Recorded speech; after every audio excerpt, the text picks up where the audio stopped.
Ассаламу алейкум, қадірменді көрермендер. Біліп жүр арнасына қош келдіңіздер. Бүгінгі біздің хабарымыз Қазақстан Республикасының қарулы күштері жөнінде болмақ. Осы арнаға тіркеліп, лайк басып, комментарий қалдыруларыңызды сұраймыз. Ендеше кеттік. Қазақстан Республикасының қарулы күштерінің құрамына құрлық әскерлері, әуе күштері мен әуе қорғаныс күштері, әскери теңіз күштері және ұлттық ұлан кіреді.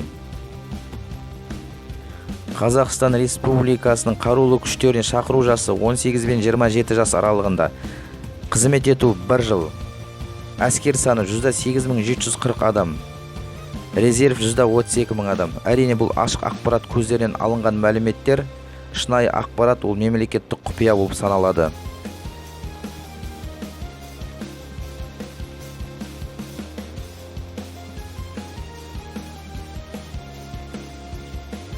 Қазақстан Республикасының қарулы күштерінің құрылған күні 7 мамыр 1992 жыл. Бас қолбасшы ел президенті Қасым-Жомарт Тоқаев, қорғаныс министрі Нұрлан Ермекбаев, бас штабтың бастығы генерал-майор Мұрат Бектанов. Қазақстан Республикасының әскери бюджеті 4 миллиард ақш доллары. Әрине бұл да ашық ақпарат көздерінен алынған мәліметтер. Шынайы ақпарат ол мемлекеттік құпия болып саналады. Отандық жеткізушілер Қазақстан ұлттық компаниясы АО инжиниринг. Қазақстан Республикасының қорғанысы мен қарулы күштері туралы Қазақстан Республикасының заңына сәйкес 5-ші тарау 18-ші тармағы бойынша қарулы күштер агрессияға тойтарыс беруге, Қазақстан Республикасының аумақтық тұтастығы мен егемендігін қорғауға, мемлекеттік және әскери объектілерді күзетуге және қорғауға, әуе кеңістігін күзетуге, сондай-ақ Қазақстан Республикасы бекіткен халықаралық шарттарға сәйкес міндеттерді орындауға арналады. Қазақстан Республикасының қорғанысы мен қарулы күштер туралы Қазақстан Республикасының заңы 4-ші бап бойынша қарулы күштер, басқа да әскерлер мен әскери құрылымдар әскери доктринаға және қарулы күштерді қолдану жоспарына сәйкес қорғаныс саласындағы міндеттерді орындайды.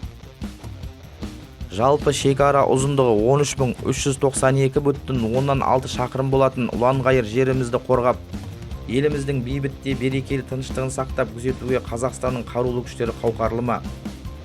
Ендеше Қазақстан Республикасының қарулы күштерінің қысқаша тарихына тоқтала кетсек, Кеңес одағы ыдыраған кезде Қазақстан территориясында 200 мыңнан астам жеке құрам мен қуатты арсеналы бар жоғары техникамен жарақтанған армия қалды. Сонымен бірге Ембі, Сарышаған, Семей, Байқоңыр әскери полигондары, ғарыш айлағы, 5-6 әскери қару-жарақ қоймасы да бар болатын. Сонымен бірге Кеңес одағының стратегиялық зымыран арнаулы кешендері, әрбірінде 48 оқ тұмсығы қойылған 3 дивизия, ауыр стратегиялық бомбалаушы 79-ші авиация армиясы Ту-95 ұшағынан 40 дана, 240 дана қанатты зымырандармен жарақтанған. 1990 жылдар жасақталған Семейдегі 52-02 танк дивизиясы, бұл дивизияда 1350 танк бар еді. Сондай-ақ нөмірі 52-03, 52-04 әскери қоймаларында да мыңдаған қару-жарақтар, артиллериялық қарулар болды. Сонымен бірге оңтүстік облыстарымызда 4 мотоатқыштар дивизиясы, Талдықорған мен Аягөздегі әскери ұшақ базалары болды. Оның үстіне 89 жылы ауған соғысынан қайтқан 40-шы армияда Қазақстанға келіп тұрақтады. Бұдан басқа ядролық оқ-тұмсықты арсеналдар тағы бар. Мемлекеттік құпияға жататын басқа да кешендердің болуы ықтимал. Еліміз атом қарулары мен ядролық оқ-тұмсықтардан бас тарту арқылы әлемдегі ең үлкен кешенді жапты. Ядролық полигонды жойды. Осы арқылы адамзат дүниесіне тажал боп жабысқан қарудан өз еркімен бас тартқан жалғыз елге айналды. Алайда еліміз әлемдегі ядролық техника мен уран байыту өнеркәсібі бойынша әлі де алдыңғы қатарға кіреді. 1989 жылдан бастап Орталық Азия республикалары аумағындағы КСР қорғаныс министрлігіне бағынатын барлық әскерлер Түркістан әскери округының құрамына беріліп, басшылығы Ташкентте болатын. 1989 жылы Ауғанстаннан шығарылған 40-шы армия 32-ші армияға өзгертіліп, генерал-лейтенант Анатолий Семенович Рябцев қолбасшылыққа тағайындалады. Осы кезде әр республика өзіне көп әскери мұра алып қалуды көздеген жағдай туындады. Қазақстан жеріндегі соншама көп әскери мұраны басқару Ташкенттегі Түркістан әскери округіне тиесілі болатын. округ басшысы Кондратьев мырза Рябцевке бұйрық түсіріп, әскери қару-жарақтарды Өзбекстандағы қоймаларға тасуды тапсырған. Алайда Анатолий Семенович Рябцев одан бас тартып, өзінің Қазақстан Республикасының президенті Нұрсұлтан Назарбаевқа бағынатынын жеткізген. 1992 жылы 7 сәуірде Ресей қазақ әскерилері Алматыда кеңес өткізіп, келісімге келеді. Осы күні президент нөмірі 745 бұйрық шығарып, Қазақстан Республикасы қарулы күштерін құру туралы бұйрыққа қол қояды. Генерал-полковник Сағдат Қожахметұлы Нұрмағамбетов алғашқы қорғаныс министрі, ал Анатолий Семенович Рябцев орынбасары болды. Осы күннен бастап Қазақстан территориясындағы барлық әскери нысандар мен қару-жарақтар толық Қазақстан Республикасының қарулы күштерінің басшылығына өтті. Қазақстан Республикасының қарулы күштері 4 өңірлік қолбасшылыққа бөлінеді. Құрлық күштерінің бұл өңірлік қолбасшылықтары 2003 жылы құрылған болатын. Олар Астана, Шығыс, Батыс және Оңтүстік өңірлік қолбасшылығы. Астана өңірлік қолбасшылығы Ақмола, Қарағанды, Қостанай және Солтүстік Қазақстан облыстарының әкімшілік шекарасында орналасқан. Қолбасшылық штабы Қарағанды қаласында. Шығыс өңірлік қолбасшылығы Шығыс Қазақстан және Павлодар облыстарының әкімшілік шекараларында орналасқан. Қолбасшылықтың штабы Семей қаласында. Батыс өңірлік қолбасшылығы Батыс Қазақстан, Ақтөбе, Атырау және Маңғыстау облыстарының әкімшілік шекараларында орналасқан. Қолбасшылық штабы Атырау қаласында. Оңтүстік өңірлік қолбасшылығы Алматы, Жамбыл, Түркістан және Қызылорда облыстарының әкімшілік шекараларында орналасқан. Қолбасшылық штабы Тараз қаласында.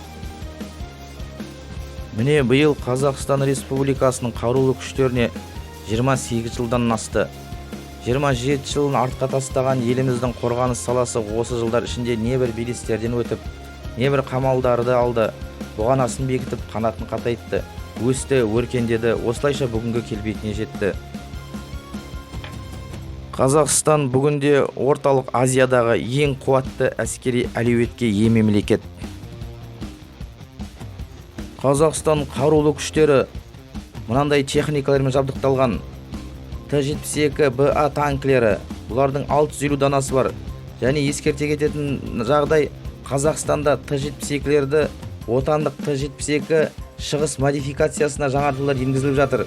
Сондай-ақ отандық БТР Барыс 8-8 және 6-6 бронды тасымалдаушы көліктері 19 жылдан бастап өндіріліп жатыр. БМП-2 жаяу әскерге арналған ұрыс көлігі 500 данасы бар. БТР-80А бронды тасымалдаушы көлік 300 данасы бар. БТР-82А бронды тасымалдаушы көлік 180 данасы бар. БМП-Т Терминатор танктерді сүйемелдейтін бронды көлік 10 данасы бар. БТР-70 350 данасы бар. БРДМ-2 барлау көлігі 260 данасы бар. Хаммер барлау көлігі 64 данасы бар. МТЛБ бронды тасымалдаушы 180 данасы бар. Тигр барлау көлігі 130 данасы бар. БПМ-97 броне көлік 80 данасы бар. БРМ-1 барлау көлігі 140 данасы бар. Отаккор Кобра 17 данасы бар және 30-ына тапсырыс берілген. Сондай-ақ Мародер Арлан көлігі Қазақстанда жасап шығарылып жатыр, 90 данасы бар. Артиллерия қарулары Гвоздика 120 данасы бар, гаубица және 2С Акация 120 данасы бар, өздігінен жүретін гаубица. Семсер Израильмен бірігіп шығарылып жатыр Қазақстанда, 6 данасы бар. Сондай-ақ сүйретпелі гаубица 122 мм-лі Д-30 300 данасы бар. МСТБ 152 мм-лі зембірек 50 данасы бар. Нона С 120 мм-лі 68 данасы бар. Сондай-ақ РСЗО БМ-21 Град 100 данасы бар. ТОС-1А РСЗО 3 данасы бар. БМ-30 РСЗО 6 данасы бар. Рейс Израильмен бірігіп шығарылып жатыр. Бұлда РСЗО 18 данасы бар. Және Ураган 180 данасы бар. Кардом бұлда Израильмен бірігіп шығарылып жатыр. 18 данасы бар. Тактикалық зымыран кешендері .У 12 данасы бар. Және Р-17 оперативтік тактикалық зымыран кешені. Бұның да қанша данасы бар екені белгісіз. Семсер 18 данасы бар. Айбат 18 данасы бар. Тюльпан, бұның данасы қанша данасы бар екені белгісіз. Әуе қорғаныс күштері Қазақстан Республикасының қарулы күштерінің бір түрі. Қазақстан Республикасы президентінің Қазақстан Республикасының қарулы күштерін реформалау жөніндегі бұдан былайғы шаралар туралы 1997 жылғы 17 қарашадағы нөмірі 3761 жарлығын және Қазақстан Республикасы қорғаныс министрінің 1998 жылғы 1 сәуірдегі директивасын орындау үшін Қазақстан Республикасының қорғаныс қабілетін нығайту мақсатымен 1998 жылғы 1 маусымда құрылды. Негізгі мақсаттары: Қазақстан Республикасы әуе шебінің қорғанысын қамтамасыз ету, мемлекеттік әскери және әкімшілік нысандарды әуе шабуылынан қорғау, Қазақстан Республикасы қарулы күштерін авиациялық қолдау жөніндегі әскери міндеттерді орындау. Әуе қорғанысы күштерінің құрамы: әскери әуе күштері, әуе шабуылына қарсы қорғаныс әскерлері, әуе қозғалысын басқару органдары. Авиация әуедегі қарсыластың соққыларынан маңызды бағыттарды, аудандарды және объектілерді қалқалауға арналған әуе қорғаныс күштерінің негізгі маневрлік әскер түрі. Қалқалайтын объектілерден барынша көп қашықтықтағы кез келгендерлік әуе нысандарын жоюға қабілетті. Қазақстан Республикасының әскери әуе күштерінің сапында зымырандармен және зеңбіректермен қаруланған жылдамдығы дыбыстан жоғары жойғыш ұшақтар, МиГ-31 жойғыш ұшағы, МиГ-29 майдан жойғыш ұшағы, МиГ-27 және Су-27 бомбалаушы жойғыш ұшақтары бар. Қазақстан әскери әуе күштері даярлық деңгейі бойынша ТМД елдер арасында үздіктердің бірі болып табылады. Бір ұшқышқа орташа ұшу 100 сағаттан астам, ал 64 және 600 авиабазаларда бір ұшқышқа орташа ұшу 150 сағатқа жуық уақытты құрайды. Бұл ТМД-дағы жақсы көрсеткіш және НАТО елдері авиациясының ұшуымен салыстыруға болады.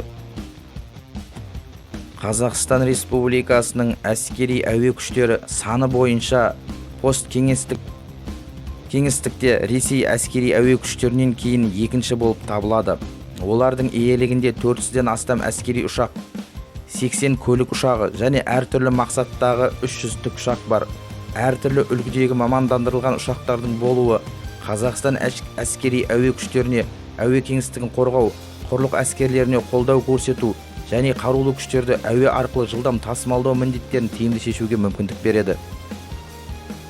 Қазақстан Республикасының әскери әуе күштері мынандай техникалармен жабдықталған: Су-30 СМ шабуылдаушы жойғыш ұшағы 30 дана, Су-24 майдандық бомбалаушы 24 дана, Су-27 36 данасы, МиГ-29 38 данасы, МиГ-31 43 данасы, МиГ-27 120 данасы бар бомбалаушы, Су-25 16 данасы бар шабуылдаушы және Л-39С 20 данасы бар оқу-жаттығу ұшағы. Сондай-ақ тасымалдаушы ұшақтар: Си-295 8 данасы бар 218-ші тасымалдаушы авиаэскадрильяға жатады. Ан-12, Ан-26, Ан-72, Ту-154М, Ту-134А, Ан-30, Ил-76, Боинг 747 ұшақтары бар екен осындай тасымалдаушы. Сондай-ақ тікұшақтардан Ми-8 62 данасы көп мақсатты тікұшақ, Ми-171Ш 30 данасы, Ми-17 26 данасы, Ми-35М шабуылдаушы 8 данасы бар, Ми-24В 20 данасы бар, Ми-26 тасымалдаушы ұшақ 4 данасы бар және Бел-205 UH-1 Ирокез 4 данасы бар, Еурокоптер ЕС-145 8 данасы бар және 2 ұшқышсыз басқарылатын соққылаушы БПЛА 2 данасы бар екен. Сондай-ақ зымырандық кешендер С-375 данасы бар, алыс қашықтыққа арналған зымыран кешені, С-200-дің 60 данасы бар, С-125-дің 10 данасы бар, жақын қашықтыққа арналған, және Стрела 10 50 данасы бар, Бук М2Э 2 данасы бар, орта қашықтыққа арналған. Осындай техникалармен жабдықталған Қазақстанның әскери әуе күштері ол осал күш емес.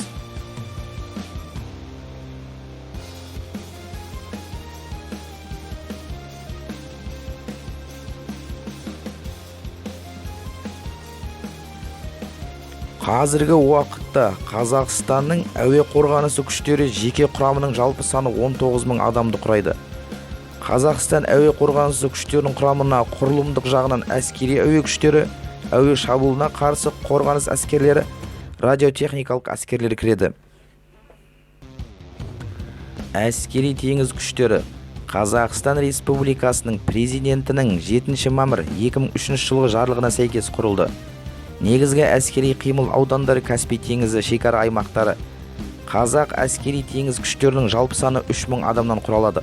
Оған 14 кеме қызмет көрсетеді. 2011 жылы Ақтау қаласында әскери база ашылды. Ақтау қаласындағы 612-ші әскери базасында Су-27 және 12 Ми-24 тікұшақтары бар. Мұхит кеңістігінен алыс орналасқан Қазақстан ұзақ уақыт бойы флот ұстаған жоқ. Алайда Каспийдің табиғи ресурстары Қазақстан үшін жеке әскери теңіз күштерін құруға басты түрткі болды. Қазақстан Республикасы әскери теңіз күштерінің басты міндеті Қазақстанның Каспий теңізіндегі экономикалық немесе өзге де заңды мүдделерін қорғау болып табылады. Каспий флотынан басқа әскери теңіз күштеріне теңіз жаяу әскерлері, жағалаудағы артиллерия және теңіз авиациясы кіреді. Каспий бассейнінің ерекшелігіне, сондай-ақ геосаяси жағдайға байланысты әскери теңіз күштерінде шағын кемелер мен катерлер бар. Ашық дерек көздердің ақпараты бойынша Қазақстан әскери теңіз күштерінің сапында шамамен 20-22 шағын кемелер мен катерлер бар. Шектеулі жеке құрамға қарамастан әскери теңіз күштерінде терроризмге қарсы күресті, мемлекеттік шекараны қорғауды және тағы басқа қоса алғанда олардың алдына қойылған міндеттерді сәтті орындауға мүмкіндік беретін жеткілікті қуатты және заманауи жауынгерлік техника бар. Бүгінгі таңда Каспий бассейнінде тек 3 мемлекет қана өз күштерімен әскери кемелер жасап жатыр. Олар Ресей, Қазақстан және Иран Ислам Республикасы. Зенит зауыты 1993 жылы үкіметтің Қазақстан Республикасының кеме жасау бағдарламасы туралы қаулысымен ұлттық әскери кеме жасау бағдарламасы аясында бас кәсіпорын болып белгіленді. 1995-2004 жылдары осы жерден Бүркіт және Сұңқар сияқты 4 катер жүзуге аттанды. Қазір зауыттың қуаттылығы жылына 3-4 қайық шығаруға мүмкіндік береді. Зенитте оларға күрделі жөндеу жүргізілуде, ал ағымдағы жөндеуді жүзеге асыру үшін кәсіпорын теңіз шекарашыларына арнайы жүзу шеберханасын салып тапсырды. Көп ұзамай зауыт тральщиктерді өндіру бойынша жұмыстарды бастайды. Сондай-ақ теңізде флот күштерінің әуе шабуылынан қорғаныс күштерін жүзеге асыру, теңіз барлауын жүргізу және су үсті нысандарына соққы беру үшін Қазақстан өзінің әскери әуе күштерін, әуе шабуылынан қорғаныс күштерін МиГ-23, МиГ-25, МиГ-27, МиГ-29, МиГ-31, Су-25 және Су-27 сияқты жауынгерлік ұшақтарын пайдалана алады. Мана атап өткеніміздей, Қазақстан өте қуатты әскери әуе күштеріне ие мемлекет. Қорытындылай келе, егемен Қазақстанның қазіргі заманғы жоғары кәсіби және ұтқыр қарулы күштері Қазақстан Республикасы қарулы күштері жоғары бас қолбасшысының алға қойған міндеттерін кез келген жағдайда орындауға қабілетті екенін атап өту қажет. Еліміз қарыштап дами берсін. Аллах тағала елімізге тыныштық, берекет берсін. Осы арнаға жазылып, лайк басып, комментарий қалдыруларыңызды өтінеміз.